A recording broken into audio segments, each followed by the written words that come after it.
du 13 avril. Vous l'avez vu dans la rubrique Carte Rose. Yannick Kapala. Joyeux anniversaire à Yannick Kapala. Hein? Donc, beaucoup de bonheur. Faites ça bien. Sur la 6 mois avant, on a rebêté le tour et ça bien. Mais beaucoup de bonheur à toi. Beaucoup de ma pambo. Limbong et belé l'issous. Menga kitse la de ma facture comme ça là. Allez, nous allons passer à la deuxième partie de notre carrefour. Et je l'ai annoncé au début de cette émission, nous allons parler religion. La RDC étant un pays laïque, nous avons, si je peux dire, des fêtes chrétiennes au Eratarate, comme on le dit chez nous. Alors, Tourouti Gobima de la Pâque, et on sait tous qu'après la Pâque, la résurrection, il y a eu autre chose. On aimerait bien comprendre cette fête. On aimerait bien savoir d'où elle est venue cette fête. On aimerait bien savoir qui peut fêter, comment la fêter. Et il s'agit de quoi, bien sûr? Il s'agit de la Pentecôte. La Pentecôte, on va dire ça au non, Saint-Esprit Akitaki, flamme et pelaki namitu, disciple baloba ki minokasika. Mais est-ce que la Pentecôte est zaka koloba minokasika? Est-ce que mutunyo soyo alobara minokasika? Azo vivre Pentecôte, est-ce que la Pentecôte c'est chaque jour? Est-ce que c'est simplement après la Pâque? Toutes ces questions-là, pour en parler avec nous, nous avons le pasteur Colette Scala qui est sur ce plateau avec nous et les pasteurs de l'église Lifeline International Ministries Congo. Voilà, bonjour maman Colette. Bonjour. Nous sommes heureuses de vous recevoir ce matin. Amen. Dans Carrefour et nous sommes bénis. Nous savons que nous allons être édifiés. Amen. Voilà. Alors, Amen. Nous parlons de la Pentecôte, maman. Oui. D'où vient la Pentecôte? C'est comme vous avez dit tout à l'heure, intrinsèquement, donc au début, la Pentecôte, c'est le premier jour où le Saint-Esprit est descendu sur cette terre des hommes. Et d'ailleurs, le sujet de notre séminaire, si on peut dire, c'est celui-là. C'est-à-dire que le premier jour où le Saint-Esprit est descendu sur la terre. Mais comme vous l'avez dit, c'est ce jour-là où les gens, les disciples qui étaient présents dans la chambre haute, ont reçu l'effusion du Saint-Esprit. Et la première manifestation qui s'est vue, qui s'est entendue, c'était quoi? Le parler en langue. Voilà un peu. Si je peux répondre brièvement à votre question. Voilà. Alors, donc, on comprend que c'est être infusé, c'est ça, effusé, pardon, du Saint-Esprit. Donc, que le Saint-Esprit se répande sur les gens. Parce qu'il y a le mot effusion. En fait, le Saint-Esprit s'est répandu. Maintenant, quand en français, pour dire répandation, on ne dit pas. Alors, on est allé en latin pour prendre effusere, qui veut dire effusion, le fait de répandre. Et c'est pour ça qu'on parle de effusion. Ok, je pense que là les gens ont bien compris. Alors, c'est vrai que, comme tout chrétien, on sait que la Pentecôte vient après la fête de Pâques. C'est parce que c'est après la résurrection que le Saint-Esprit est descendu, ou c'est spécifique, il y a quelque chose de spécifique pour le suivi de ces événements? Oui, je dirais les deux. Parce que Christ est ressuscité. Il est resté avec les gens pendant 40 jours. Les gens l'ont vu, la Bible l'atteste. Ils l'ont vu. Il a même mangé avec des gens. Il a mangé avec certains de ses disciples au bord de la mer. Et après, maintenant, il fut un temps où il devait maintenant être élevé, c'est-à-dire rentrer chez son Père. C'est là maintenant qu'il a dit dans Actes des Apôtres, chapitre 1, quand vous lisez à partir du verset 4 jusqu'au verset 8, c'est là qu'on voit que il dit ou il donne des instructions à ses apôtres pour dire restez à Jérusalem, ne vous déplacez pas, n'allez pas ailleurs, c'est là maintenant que vous allez recevoir ce que mon Père vous a promis, le Saint-Esprit. Et les apôtres effectivement sont restés à Jérusalem dans la chambre haute, dans la prière. Et 40 jours après, effectivement, le Saint-Esprit est descendu sur les apôtres, il y a eu cet événement maintenant de la Pentecôte. Ok. Alors, maman Colette, hier, c'était les disciples dans la chambre haute qui ont reçu l'effusion du Saint-Esprit. C'est ça. Aujourd'hui, je n'aimerais pas dire qui est disciple, mais on va dire qui bénéficierait de cette effusion du Saint-Esprit. Qui est disciple? Je vais répondre à cette question. Qui est disciple du Seigneur? C'est celui qui a cru au Seigneur Jésus comme Seigneur et Sauveur. quand vous confessez de votre bouche que Jésus est votre Seigneur et que vous croyez dans votre cœur que Dieu a ressuscité Jésus d'entre les morts, vous devenez automatiquement disciple du Seigneur. Maintenant, ce qu'il faut faire après, c'est quoi? C'est s'asseoir et maintenant commencer à suivre les enseignements que Christ nous a laissés. Et c'est là maintenant que vous devenez un disciple accompli.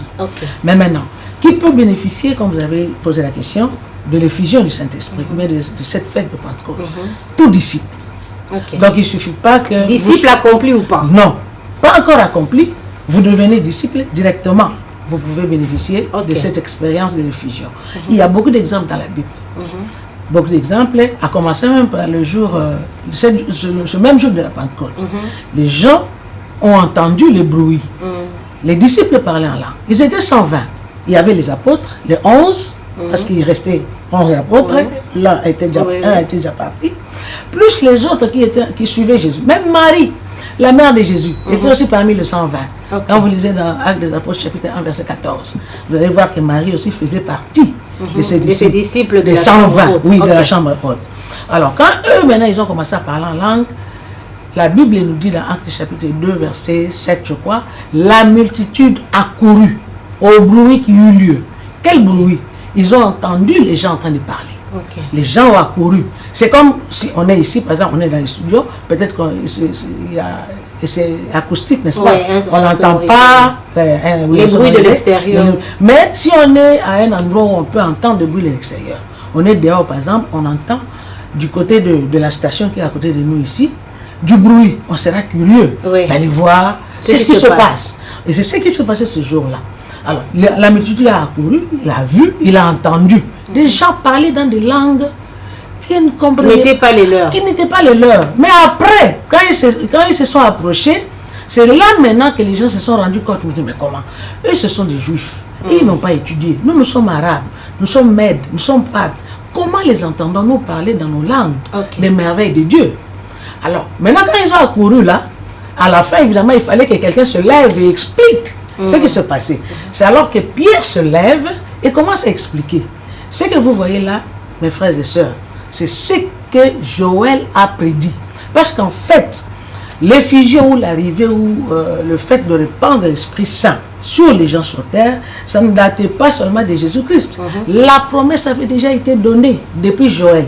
Dans Joël chapitre 2, versets 28 à 29, Joël dit, dans les derniers jours, dit Dieu, je répandrai de mon esprit sur toute chair. Vos fils et vos filles prophétiseront, vos jeunes gens auront des songes et vos vieillards des visions. Et sur les servantes et sur les serviteurs, je répandrai de mon esprit. Et ça s'est accompli le jour de la Pentecôte. Et Pierre y fait allusion. Dans Acte 2, à partir du verset 14 jusqu'au verset 18, Pierre fait allusion à la prophétie de Joël. Voilà. Donc c'est ce qui s'est passé le jour de la Pentecôte. Donc tout disciple. Alors maintenant quand il se levait pour continuer, pour expliquer qui est bénéficiaire de cette expérience, voilà. Maintenant Pierre se levait. Il a commencé à expliquer aux gens, voilà, c'est Jésus-là que vous avez tué, vous avez crucifié. C'est ce Jésus-là qui a dit, voilà. Il est vraiment le Messie. Alors maintenant à la fin, ce qui est intéressant, les gens ont posé la question, hommes frères, que ferons-nous? Parce qu'ils se sont rendus compte qu'ils étaient dans l'erreur, dans l'ignorance, d'avoir accepté que Jésus soit tué peut-être. Et ils se sont rendus compte à ce moment-là que c'était vraiment le Messie, c'était vraiment le Christ. Alors ils ont posé la question, que ferons-nous? Pierre a répondu, répentez-vous et que chacun de vous soit baptisé au nom du Seigneur Jésus et vous recevrez les dons du Saint-Esprit. Et la Bible ajoute, et en ce jour-là, le nombre de disciples s'augmentant de 3000. Une église qui commence avec 3000 personnes le même jour. C'est fantastique. Mais ces gens-là sont devenus effectivement des disciples le même jour parce qu'ils ont cru en Jésus. Mais maintenant, pour devenir disciple accompli, selon Luc chapitre 6, verset 40, c'est là maintenant qu'il faut s'asseoir. Et puis il faut suivre les enseignements. Voilà. Alors, avant que nous parlions du séminaire, j'aimerais bien savoir, je pense que les téléspectateurs aussi, est-ce qu'il y a une façon spéciale, si je peux dire ça comme ça, où il faut fêter, comment il faut fêter la Pentecôte? La Pentecôte se fait tous les jours. Ok. Pourquoi? J'ai parlé au début que l'origine de la Pentecôte, c'est celle-ci. Mais maintenant, il y a une origine à toute chose. Et après, on ne parle plus de l'origine. On commence à faire la chose tous les jours. C'est comme fêter l'anniversaire de Christ. Moi, j'aime bien dire aux gens, faites l'anniversaire de Christ le jour où tu as reçu Jésus. Ok. C'est ton jour d'anniversaire où Christ est né dans ta vie. Voilà. N'est-ce pas? Ouais. Alors, tous les jours doit être la fête de la naissance de Jésus. Tous les jours doit être la fête de la Pentecôte. Parce que quand quelqu'un reçoit Jésus aujourd'hui, il est capable, ou bien il a le droit d'être rempli du Saint-Esprit et de parler en langue. Et ça, c'est ce que nous faisons. Ok. Le Seigneur nous a donné cette grâce dans notre ministère. D'ailleurs, je rectifie un peu. Oui. Je suis pasteur à l'église Lifeline, mais je ne suis pas le visionnaire de l'église Lifeline. Je suis femme de pasteur. Ok. C'est mon mari qui est visionnaire Ah, de ok. l'église Lifeline. Le D'accord. pasteur Kalamake, c'est ça j'ai oublié de D'accord. le mentionner au début. Alors, je suis femme de pasteur, donc comme on appelle communément Maman ici à pasteur. Kinshasa, maman pasteur, mais je suis aussi, par la grâce de Dieu, pasteur. Ok. Alors, c'est ce que je dis que, donc la Pentecôte, en fait, doit se fêter tous les jours. Moi, je parle en langue tous les jours. À moins que vraiment, je sais pas, je suis malade, je n'arrive pas à parler, tout ça. Mais quand je me réveille, quand je prie, je fais ma prière en français ou en lingala. Après, à la fin, je complète toujours ma prière avec la prière en langue. Je fais mes 30 minutes, 1 heure, 1h30, selon le temps que j'ai. Donc, ma Pentecôte à moi, c'est tous les jours. Tous les jours. Mais quand il faut maintenant fêter la Pentecôte, pour que les gens se remémorent ce qui s'est passé le jour de la Pentecôte, c'est là maintenant qu'on compte. À partir de la résurrection de Christ, on compte maintenant 40 jours et après, paf, on a la Pentecôte. Mais si vous calculez bien, on n'est pas encore arrivé vraiment au jour de la Pentecôte. Mais nous, à l'église, les pasteurs, notre pasteur a décidé de faire 3 jours de Pentecôte. Ok. Parce Alors, que c'est tous les jours. on va y arriver aux 3 jours de Pentecôte, mais il y a une question qui... Vous avez dit, quand on devient disciple, déjà, on peut participer ou encore on peut Recevoir avoir les cette fusions. grâce Oui. de recevoir les fusions du Saint-Esprit. Le parler en langue, il s'apprend ou il est... Comment je vais dire ça? Où ça vient comme ça? Ça vient, hein, où ça vient? Où il faut vraiment simbeli au papier na biki to ba ebisi ale banda siko yope et déclencher au bandi. Le parler en langue ne s'apprend pas. Le parler en langue, en fait, si je peux me permettre le terme, se reçoit. Ok. D'accord. Pourquoi? Parce qu'on se réfère toujours au premier jour où les gens ont parlé en langue. Acte 2:4. Lisons un peu. Je vais lire rapidement. Le jour de la Pentecôte, acte chapitre 2, verset 1 à 4. Le jour de la Pentecôte, ils étaient tous ensemble dans le même lieu. Tout à coup, il vint du ciel un bruit comme celui d'un vent impétueux. Il remplit toute la maison où ils étaient assis. Des langues semblables à des langues de feu leur apparurent, séparées les unes des autres et se posèrent sur chacun d'eux. Et ils furent tous remplis du Saint-Esprit, première chose, et se mirent à parler en d'autres langues. Deuxième chose, selon que l'Esprit leur donnait de s'exprimer. Troisième chose. Ok. Donc la première condition, c'est de croire en Jésus. Deuxième condition, avoir soif. Parce que si tu n'as pas soif, même si je prie pour toi du matin jusqu'au soir, comme mon mari dit toujours, mon pasteur, je prie sur toi, j'impose les mains, toute la chevelure à part, tu n'auras rien. Parce que toi-même déjà, tu n'as pas soif, tu n'as pas envie, tu n'es pas disposé à recevoir. D'abord, il faut croire en Jésus, première condition. Deuxième condition, avoir soif, vouloir. Et troisième condition, maintenant, on va demander à Jésus qui baptise du Saint-Esprit de te baptiser dans le Saint-Esprit. C'est là maintenant qu'ils ont dit, ils furent tous remplis du Saint-Esprit. Donc, en d'autres termes, ils ont été baptisés dans le Saint-Esprit. Et maintenant, ils se mirent à parler. C'est eux qui ont commencé à parler, pas le Saint-Esprit. Okay. C'est toi qui dois commencer à parler. C'est moi qui dois commencer à parler. Maintenant, les paroles que je vais dire vont venir d'où? De qui? Selon que le Saint-Esprit leur donnait de s'exprimer. Ok, je pense que on est éclairci sur cette question-là. Alors, du 15 au 17 avril, l'Église organise la 7e édition de cet événement. Moi, je préfère appeler ça comme ça. Il s'agit de 3 jours de Pentecôte. Parlez-nous un peu, assez rapidement quand même, mais dites-nous, ce sera quoi pendant ces 3 jours? Comment ça va se passer? Ce sera où? Ok, merci beaucoup. Je vais mélanger lingala français pour que tout le monde comprenne. Voilà. Donc, 3 jours de Pentecôte, le Seigneur a mis ça dans le cœur de son serviteur. Pourquoi? Justement, pour que sa place que les gens comprennent qu'actuellement, c'est le Saint-Esprit qui est en train de travailler avec nous. Jésus a dit, alors oui, je m'en vais. Mais je vous enverrai un autre consolateur. Oh, il y a côté, il va vous replacer que moi, Jésus, je vous dis, il va vous enseigner toutes choses, il va rendre témoignage à moi, Jésus, il va vous conduire dans toute la vérité, il va annoncer les choses à venir, il va me glorifier, moi, Jésus. Donc, Saint-Esprit, on a dans l'église, penza to chaka e kamingite. To kumisa ka nzambe tata, to kumisa ka Yesu Christ, mais moi, je me sens tout le monde a kaye, bate belé ko tout lelo. Ils prennent le Saint-Esprit comme une puissance, comme le vent, comme l'eau, comme l'huile. Non. Le Saint-Esprit est vraiment une personne divine. Au même titre que Jésus, au même titre que Dieu le Père. Je vais vous donner deux exemples, ou bien un exemple comme le temps presse. Dans Acte chapitre 5, Acte des Apôtres chapitre 5, histoire d'Ananias et Saphira. Teki bilanga bango ba ye. Quand l'apôtre va jouer par révélation, qui va consacrer Pierre précisément, alobi na Ananias, comment est-ce que tout est permis de tromper le Saint-Esprit de Dieu? Mais ce qui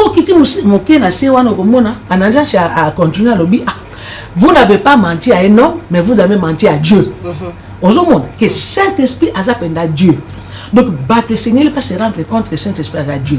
Alors, durant les 3 jours, c'est ce qu'on va démontrer aux gens. Et puis, non seulement le pasteur va faire ça, maintenant, avec l'aide du Saint-Esprit, évidemment, mais il va s'appeler l'église. Ce sera. Et que vous allez na Bandal. Na banda na église Lifeline International Ministries, avenue Chef Kinzonzi, numéro 27-28, dans la commune de Bandalung, évidemment, quartier Moulard. Alors, référence à bien, c'est l'entrée à ex-restaurant Maman Colonel. Et que vous allez à partir de 16h et 19h. Dans le 15, le 16 et le 17. Ça sera jeudi, vendredi et samedi de cette semaine. Voilà. Merci beaucoup, Maman Colette Kala. Topambwami.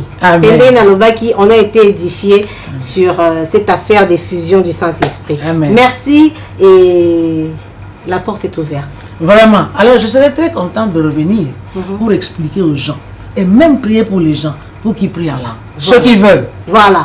On va organiser ça avec Fiestambou. Merci à vous, fidèles téléspectateurs, qui avait été fidèle ce matin encore pour cet échange de tous les mardis. Moi, je vous retrouve mardi prochain, mais bonne suite de programme sur la